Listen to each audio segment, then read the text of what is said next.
গ্রামের বাড়ি বলে আলাদা একটা কথা। গ্রামের বাড়িতে গেলে কার না ভালো লাগে, অবশ্যই সবার ভালো লাগে। হ্যালো এভরিওয়ান, আকু সুগুরি খুবই সবাইকে নমস্কার। সবাই কেমন আছেন? আশা করি সবাই মোটামুটি ভালো আছেন। আজকে আমি অনেক ভালো আছি। আজকে গ্রামের বাড়িতে চলে আসছি। হঠাৎ করে মা দুটো বড় বড় মাছ কিনে নিল।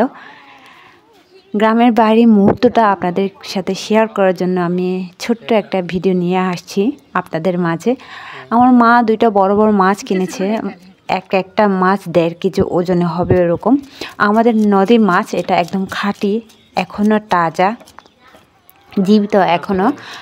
এটা বড়শি দিয়ে ধরা হয়েছে। ছোট ছোট 2-3টা বাচ্চারা যারা এখনও লেখাপড়া করে, তারা যখন ছুটির দিনে মাছ ধরতে আসে বাড়িতে বড়শিতে, সেই মাছ আজকে আমরা কিনে নিয়েছি। অনেক দিন পর একদম তাজা মাছ খাবো, অনেক ভালো লাগছে। ফ্রিজের মাছ বা সমুদ্রের মাছ খেতে খেতে বোর হয়ে গেছি আমরা।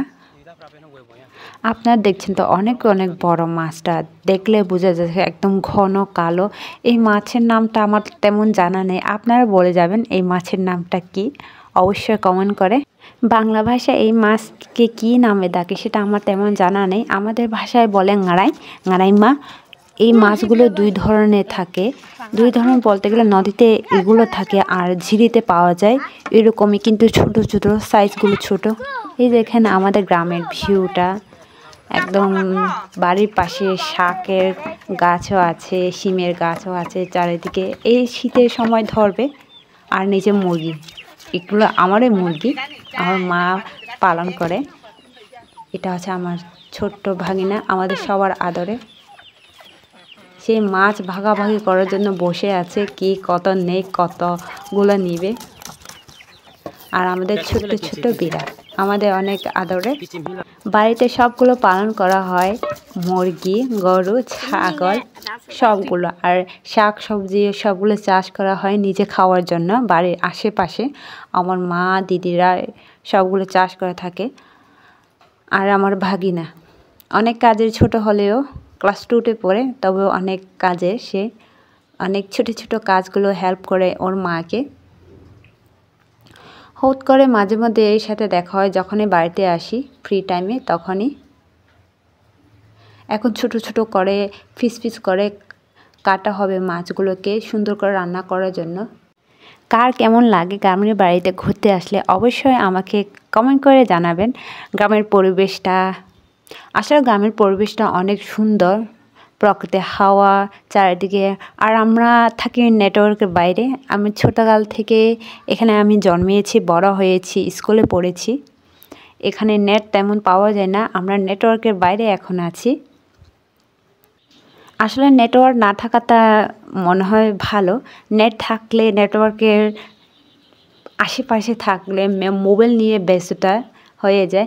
আর গ্রামে আসলে পরিবারের সাথে আড্ডা, বসে কথা, কয়েকটা কথা বলা, সুখ দুঃখের কথা, ফ্রি টাইমে যে কোনো জিনিস কাজ করা, ছোট ছোট কাজের ব্যস্ততার মাঝেই সময়টা পার করে দেওয়া যায়।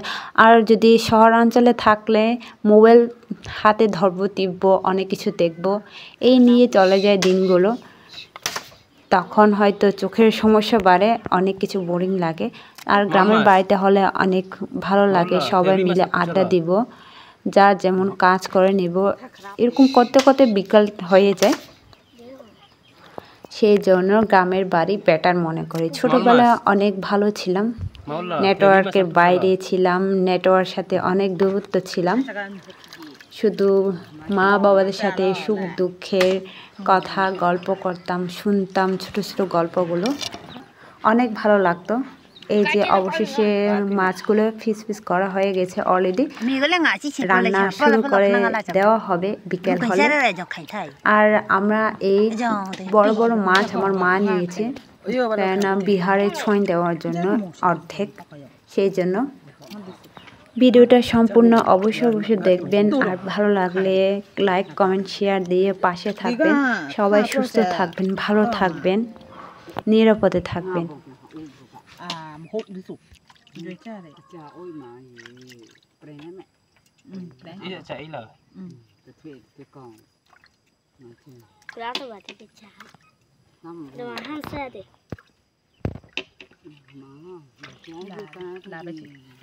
นึกพี่ขวัญค่อยกันละกันมันดี บาชิสลา มันนัวมากพี่เลยก็ดี นัว เนี่ยได้ได้เป็นหนึ่งก็มา บ่ ก็ เชื่อ คงก็ สกุลเล่นว่า คง